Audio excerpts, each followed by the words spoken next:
Good afternoon.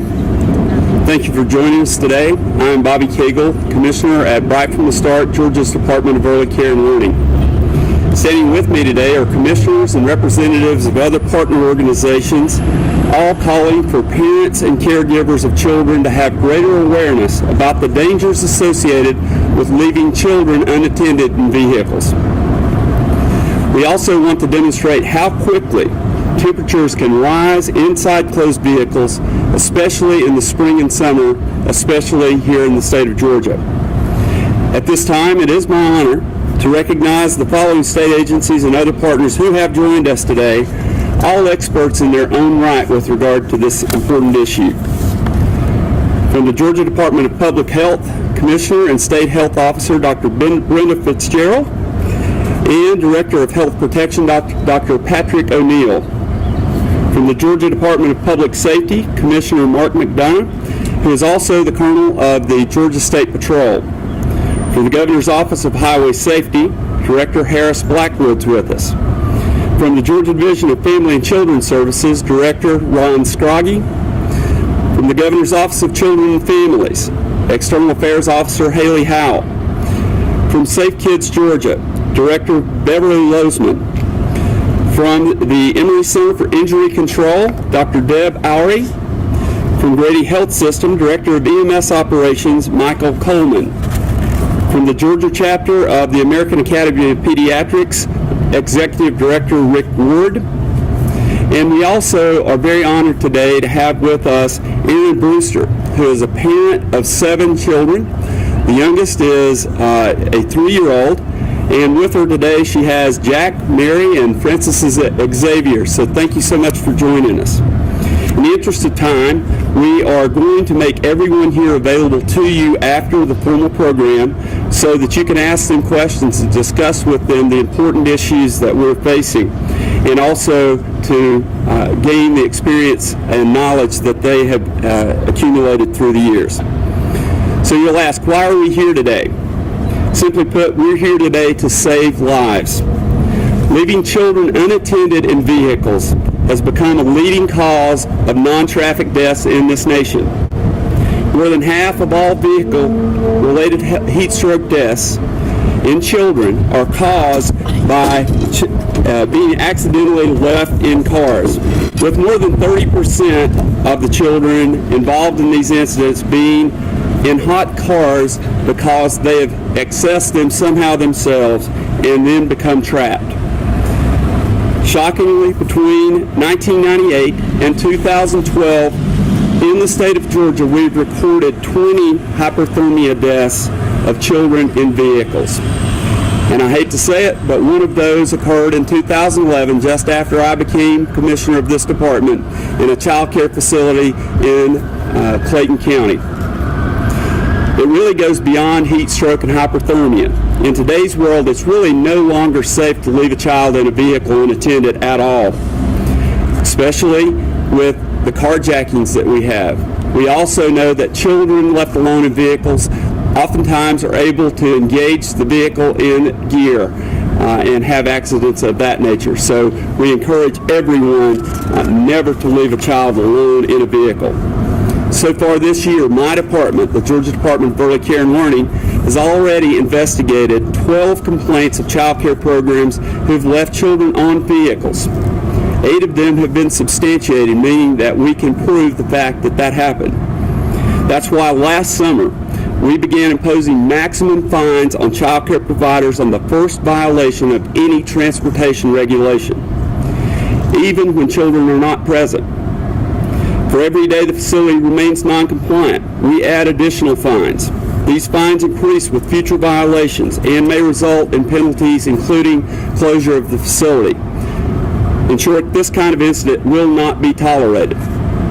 This morning, my agency was honored to join Safe Kids Georgia in hosting a webinar on this issue made available to all of our child care providers across the state, and we had more than 200 people join into that webinar.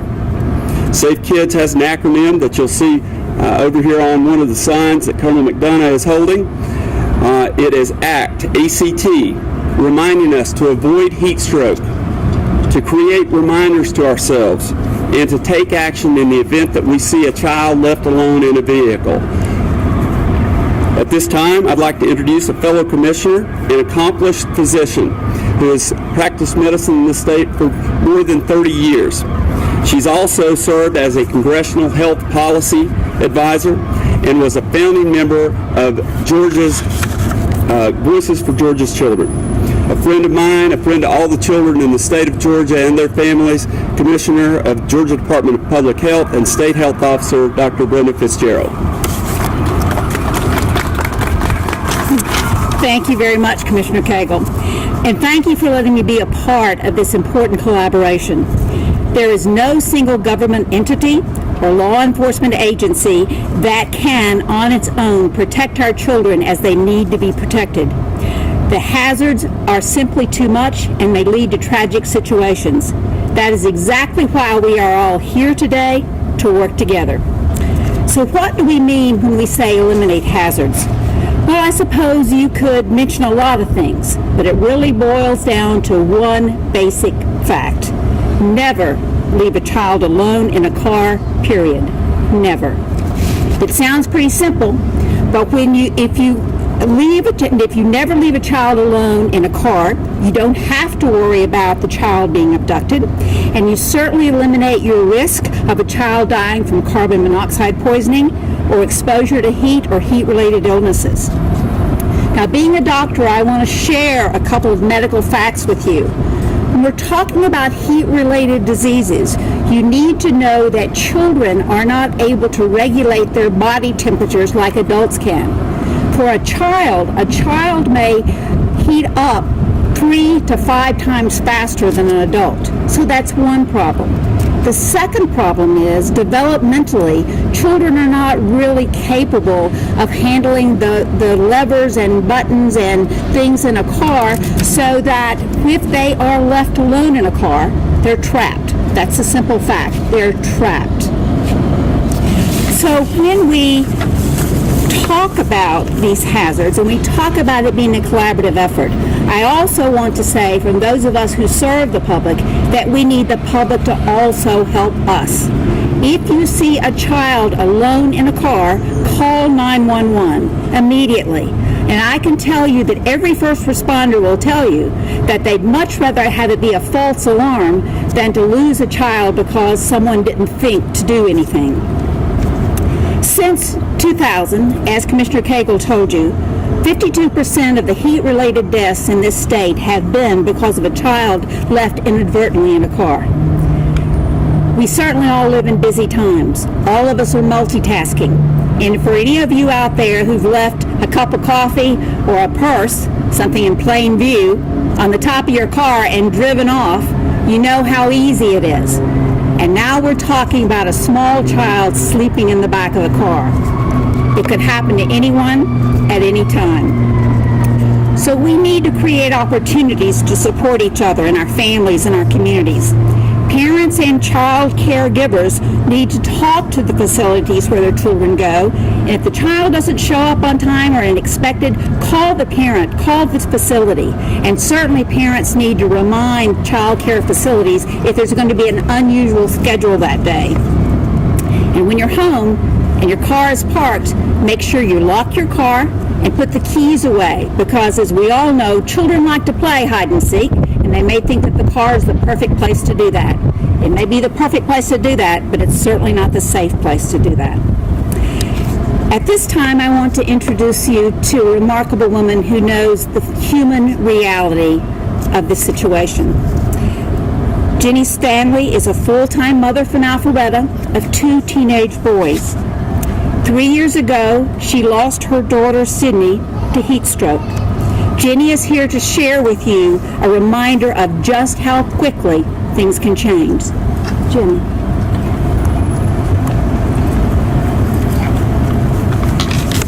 This is Sydney. Sunday, August 22nd became one of the worst days of our lives.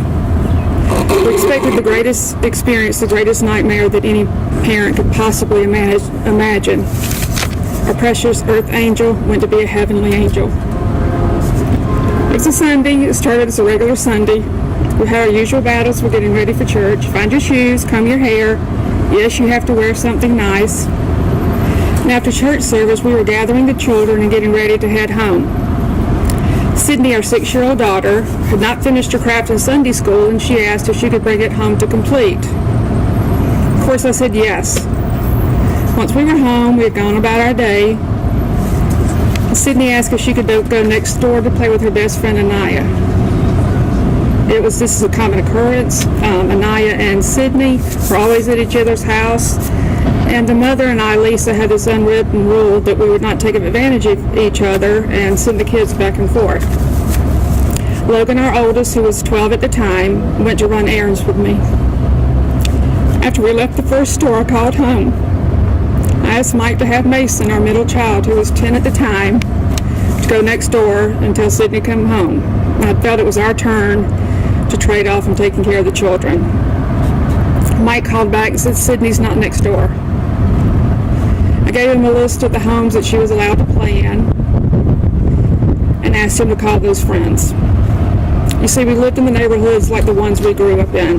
The kids rode bikes. You could stand on your front porch and yell for the kids to come home at dinner. Girls loved to play with sidewalk chalk. And you never knew how many kids were showing up for dinner. It was just that type of neighborhood.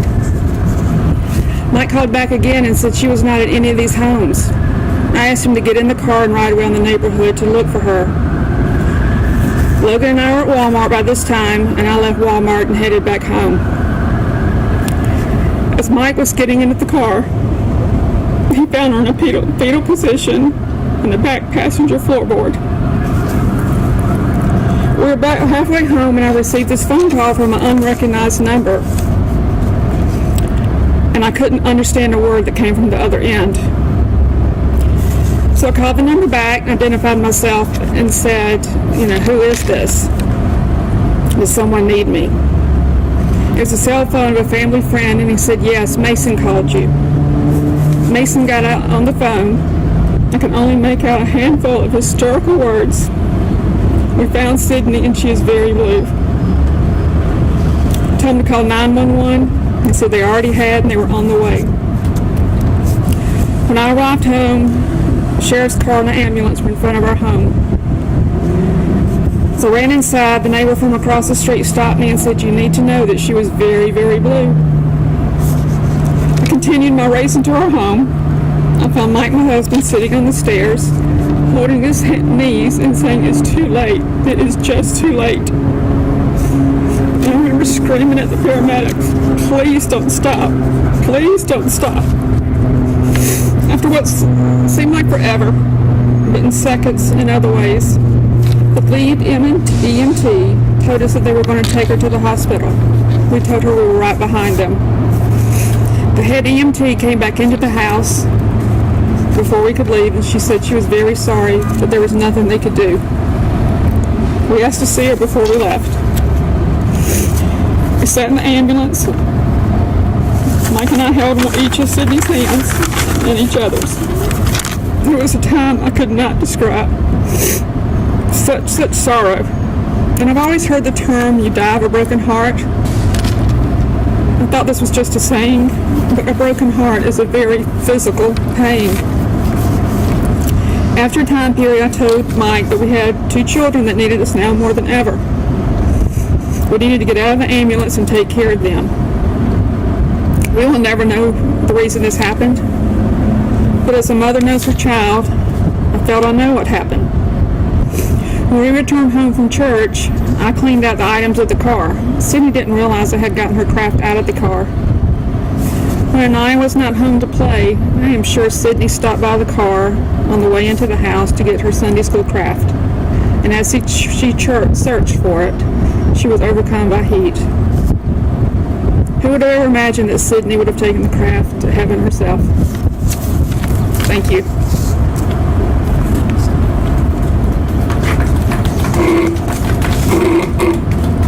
Ms. Stanley, thank you again for coming today. I asked her before we started the event how she could do it, because it chokes me up just talking about it. She said, how can I not do it? And I have to say, The type, strength, and courage that you have to come share that story is remarkable. But hopefully it is toward the end of preventing children and families from experiencing the type of loss that you had to experience. Before we close this portion of our program, I want to draw your attention to the vehicles that are located to my left and to my right.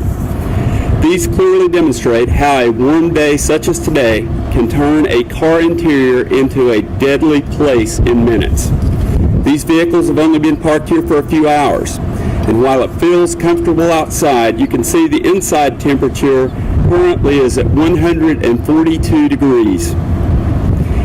As you've heard, a child's body temperature rises 3 to 5 times faster than that of an adult, putting them at much higher risk for heat stroke and death. We're now going to close this portion of our program, but as I told you earlier, I encourage you to stay and talk with the experts behind me. Speak with them individually about the experience that they have and how we may prevent this in the future. We also have a special treat for you. For those of you who have ever made s'mores, we are making s'mores today. My experience with s'mores involves cooking them over an open fire. We're cooking s'mores today in the back of one of these vehicles. We want you to see that just to demonstrate how hot it is inside these cars. Remember, we want you to bring attention to this topic so that people can act, avoid heat stroke, create reminders, and take action if you see a child left unattended in a vehicle. Thank you so much for your attendance today, and thank you to all of the agency heads and other partners who have worked with us to make this event possible.